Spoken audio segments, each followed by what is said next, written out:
Hello everyone, welcome to Monarch. My name is Sam and welcome back to Student Cooking with Sam. This is now episode 2 and we've graduated to arguably the most student meal there is, Spaghetti Bolognese. So this is definitely a good one to learn, I'll tell you that now. The first step is going to be putting some spaghetti into the saucepan. I'm just going to get right in. So you want to just grab a decent sized handful, bit more than that. And then you want to warn all of the Italians to look away now, because I think that speaks for itself. They're not a big fan of snapping the spaghetti, so sorry Italians that I committed a sin. Please forgive me. Then you obviously want to boil the kettle, but for sound reasons I've already done that, so we're going to turn on my saucepan thing and then pour in the boiling water. And you want to go until it's about halfway filled. Obviously that depends on the size of your saucepan and how much spaghetti you're actually cooking. The next thing we're going to do, because I'm serving with garlic bread here, is we're going to want to preheat the oven to about 200 degrees. Obviously the garlic bread, non-essential, but let's be real, it's better if you have it. Then we're going to want to heat up some sunflower oil, or any type of oil that you prefer, in a frying pan. Try and even it out all across there, and we're going to put this up to about medium heat. Okay, then while we're waiting, we are going to peel and then chop this garlic. I would only do 1 clove of garlic, but you know, depends how much you like garlic. Keep in mind I'm also serving this with garlic bread, so there's a decent amount of garlic in this one meal. So be very careful chopping it, because it's obviously quite small and you don't want to cut your fingers. But using the lobster claw, I guess, I don't know what it's called, where you tuck your fingernails into it basically, rather than your fingers, you're usually safe, because even if you do catch yourself, it'll be on the fingernail where it's not going to hurt as much. It might it might scratch your fingernail, but it's not going to draw blood or anything. So we're getting gruesome in this Student Cooking with Sam already. So now we're going to scrape the garlic straight into the frying pan and move on to the next veg. I'm just going to scrape the garlic peel into the bin and lost my carrots there. We're going to get a single carrot.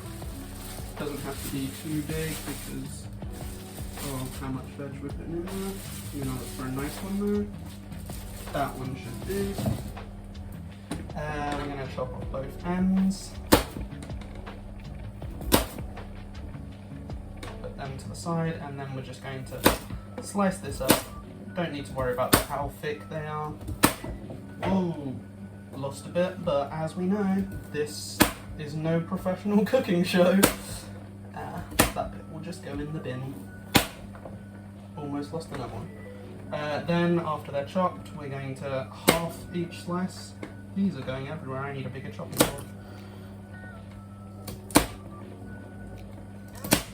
And if some of them are still a bit too thick, you can always half them later. I'm quite happy with the size that they are now. And as soon as you're done with that, keeping the end bits out of it, you're going to want to scrape the rest of the carrot in with the garlic, and then, whoa, okay, we've had a slight mishap there. I go for frozen diced onions. You don't have to, I just don't use enough onion to make it worth buying fresh onions also. The water is now boiling over, so we're just going to turn the heat down on that slightly to about 7. So yes, frozen diced onions is what I get, but obviously you can use an actual onion if you'd like. And we're just going to sprinkle a healthy amount. Oh, that was one big frozen one. That's the only problem I find with buying frozen. Into there. And we're just going to put that to the side for now. So we're done with the chopping board for now, so I can put that out of the way. So now in this frying pan, we've got the garlic, onion and carrots just cooking. We're going to turn the heat up finally, so they can start cooking a bit better. The oven has heated, so we're going to get our, sorry that's probably really bad for you. We're going to get one of our garlic breads out. I've got two in this, but I obviously don't want to. And put it onto our baking tray. And then we're just going to put, I'm knocking over all sorts of things, this is probably rubbish for all of you. I'm just going to put that on the top shelf of the oven for about 18 minutes. Now, while we're waiting, it would be a good time to do some of the essential parts that, you know, aren't really time bound. So we're going to start grating up some cheese. So I'm going to use the end of this pack and then open a new pack.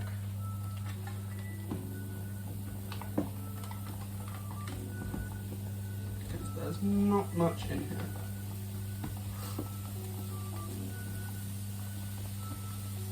So you may be able to hear it that our veg is beginning to sizzle a bit, which is good.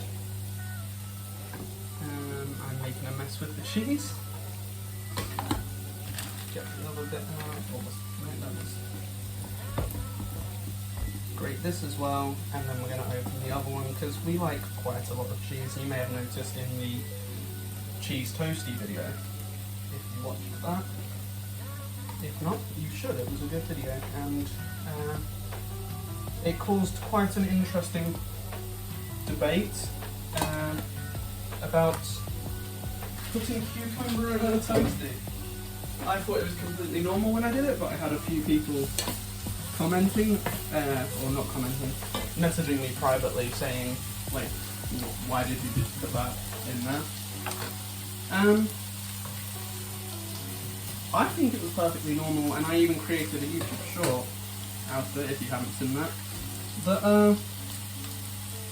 well, almost all of the comments are positive, saying, yeah, it's normal, or just do what you want. So, I'm going to just do what I want. I'm waffling a bit, but, you know, we've got a lot of downtime here, and that bit of cheese just came completely off, so we're going to start with that, and that might be enough. We'll see. Okay, now that I'm going to cut myself off in the middle of doing the cheese, because the veg has started to soften up, so we're going to open up our bag of frozen mint, which is something I've said about before on the channel in my weekly shop video, I think, that I get frozen mints rather than a normal pack of mints, just because I don't use it enough for it to be worth buying them. Same as the onions, basically. So it's just easier to get frozen ones where it's going to last a lot longer. I'm going to put a bit more in than that. I know it's hard to see how much I'm putting in, but honestly it's all just guessing anyway. You just sort of put enough in and then go, yeah, that looks good, and then you go with that. And that's basically how I do all of my cooking, which you'll come to realise. Now while that's cooking, because we're going to wait for it to start browning over a bit before I start stirring it, we're going to continue with the cheese, because that's like the main thing we have left. Also, the garlic bread I probably should have put on earlier because it says it takes 18 minutes and I don't think the rest of the meal is going to take that much longer. So we may be having garlic bread for seconds rather than with our meal. But we'll find out. So we've got a decent portion of cheese, maybe a tiny bit more. That should do it. Nice. And we're going to make a massive mess, but we'll clean it all up, of course.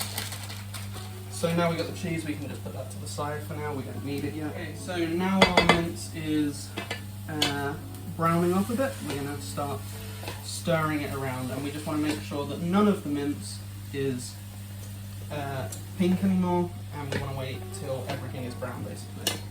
And that's how you know that beef mince is good.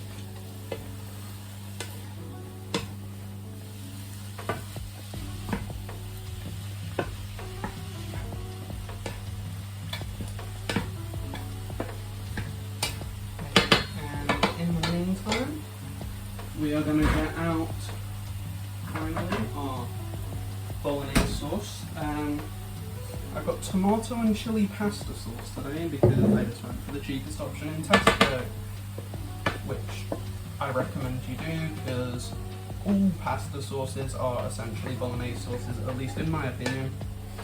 And as you can tell by this, I am actually an expert chef, in case you hadn't noticed. So, you know, just trust my judgment.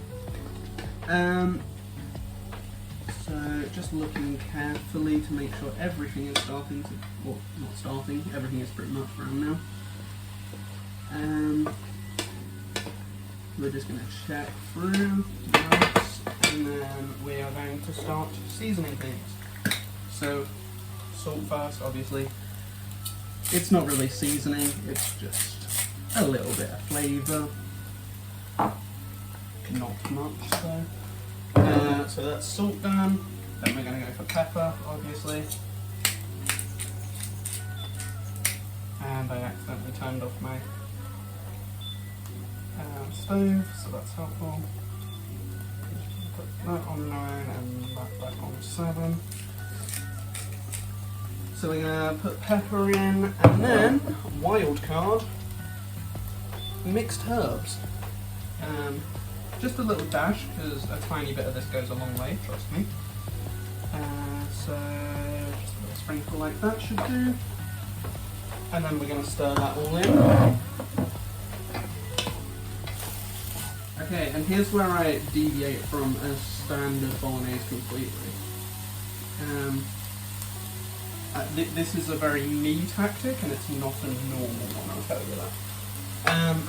But basically, I'm just going to open up the cheese now and put it in. I like the way it tastes, you know, when there's a bit of melted cheese, it kind of holds it together a bit. It's very scrummy. Not sure what that accent was at all, but we go with it.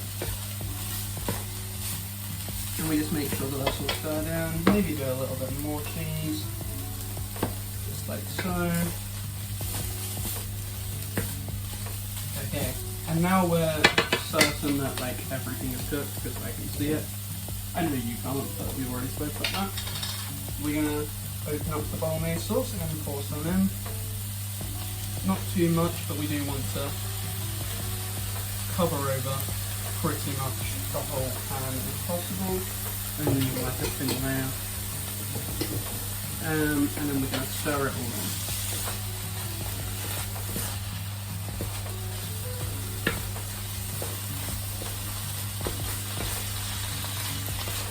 Probably didn't put enough in, but that's fine because we have plenty of time to put more in.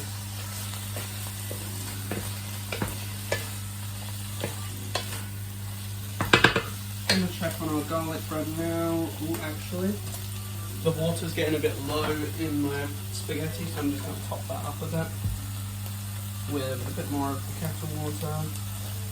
And it should bring us back up to the boil if we just turn that up to number 9 again. Okay, now I'm going to check on my garlic bread and see how it's doing. It's definitely cooking, but it's got a while to go. So there's nothing else I can really do other than keep stirring this and adding in more pasta sauce at this point. So we're going to cut quickly and we'll be back when it's all done. Okay, so everything is cooked now. As you can see, I've just drained out the pasta into a sieve. And we're going to get the garlic bread out now. And it should be nice and crispy. Just have to check I was actually cooking, because I wasn't filming, because I wasn't sure I had actually been cooking. Okay. That's some nice looking garlic bread, I must say. So what we're going to do is we're going to get a knife out. I didn't get one out for some reason. And we're going to use our fork, and we're just going to cut like halfway. And this half of the garlic bread can go. Why have I left that plate? It's over there. So this half of the garlic bread can go onto our side plate there. and we'll put the other one in some Tupperware in a second. Just going to put the knife and fork down now. So now we're going to get the pasta, put it directly into the bowl. Quite self-explanatory, I'm just showing you how I serve it now. And then we're going to scrape the bolognese on top, like so. Make sure you get it all out, don't want to waste any. I may have cooked a bit too much by the looks of it, but it's fine. And then whatever cheese we have left over from earlier, we're just going to sprinkle on top, like so. And then we are done.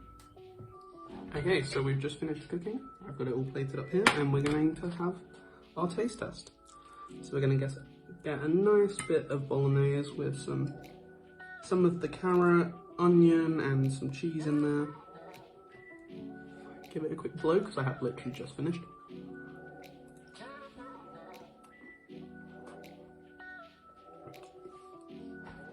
And I would say that's very nice. Not much to say. So many ums. I'm speechless. It's the perfect bolognese, what can I say?